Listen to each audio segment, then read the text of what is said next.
Hey, it's week 2. If you hear a dog in the background, it's not mine. Just ignore it. It's loud, I know. Week went by pretty eventful and stuff like that, so there was a lot that came and gone and all that sort of stuff, but we'll just get right into it.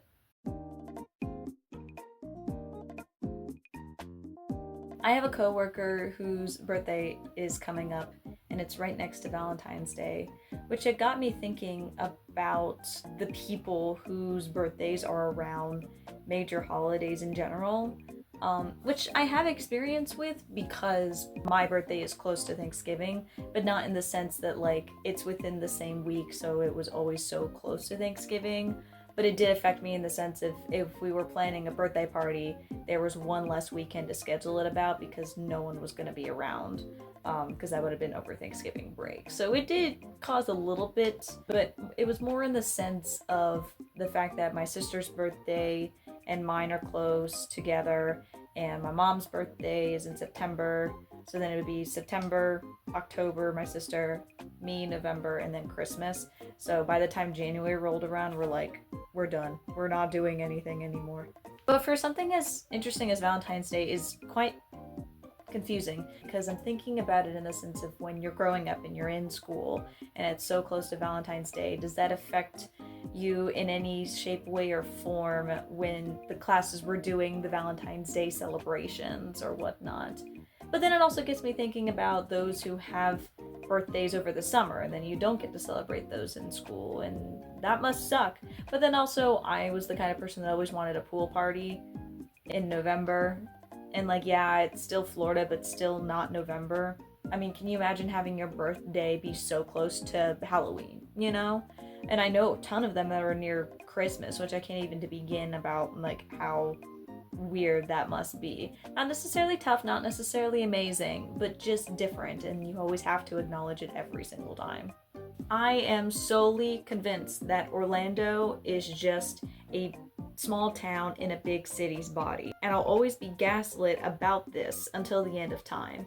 It was just the other week when I was out of school for my job and I ran into my 4th grade teacher who was still teaching. Like, yeah, she was down the road from where my elementary school was, so she didn't move far, but still, the premise is there. I feel like I keep bumping into people that I know or have known in the past, and then everyone's 1 degree of separation from one another. Especially if you're in the arts and music business around here, everybody knows everybody. And I feel like people that I think wouldn't know each other would know each other, and it's a little concerning in some cases because again, Orlando is really big. I understand it's really big, but it sure as hell doesn't feel like it.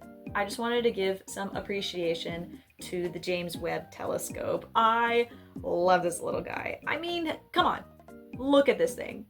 It's absolutely adorable. It's absolutely pretty. I mean, look at the hexagonal panels that are on there. I think it's just cute. I think it's so cool.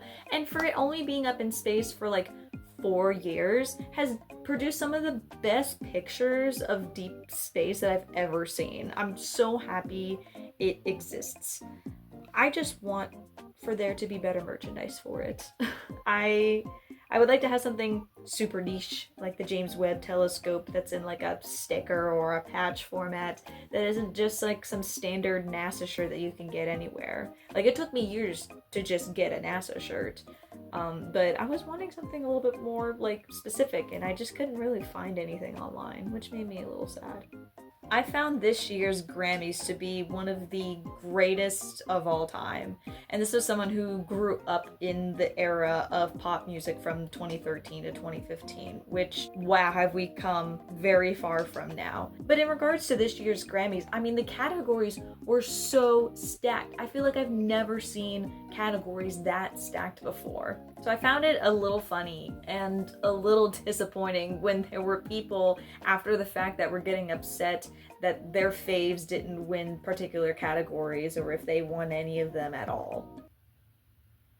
Being a lover of music in general, of just the art form itself and not just particular fans of artists, the Grammys is a really good example of why I don't understand why we should be pitting artists against each other when it isn't worth the hassle of awarding greatness for just one time of the year.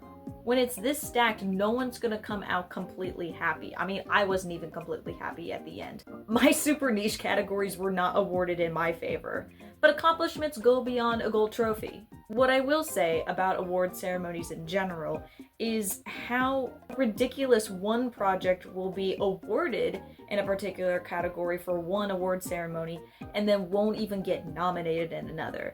And I hate to use this example, but it's the one that came up in my mind. Challengers won Best Original Score at the Golden Globes, but it didn't even get nominated at the Oscars. And it's not like there was a big drastic difference in how many slots there were for the different award ceremonies. Golden Globes had 6, Oscars had 5. And I understand that not all of them are going to win the same ones. It would make awards season very, very fucking boring. But the consistency between all of the award ceremonies, whether that being like music or TV or movies in general, it just didn't make a lot of sense when you have this inconsistent of nominations versus winners, all that sort of stuff. That was just one example, but there's plenty of more for just this season alone. One of the first things that people will bring up about the first Hunger Games movie is particularly the directing style, specifically the shaky camera. But people will also talk about how less dialogue heavy it is. And people say that it's such a bad thing because all we're just looking at are just people staring off into the camera and then a lot of shots of just what's going on and not a lot of dialogue. And once upon a time I had issues with that too when I was a lot younger and I was still just going through the motions of the original story and how it develops as you grow up over time. But over time I really started to appreciate it. The score helps a lot too, which hands down is my favorite out of the 4, now 5 movies. But in general, once you get a nice compilation of the shots, which majority of the movie is shot within the Appalachian forests, it's quite beautiful. The quieter side of the film is intentional, as a lot of the book consists of Katniss's original thoughts.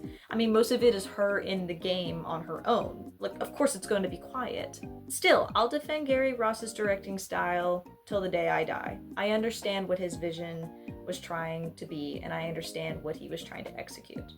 That is the end for the week. Until next week, see ya.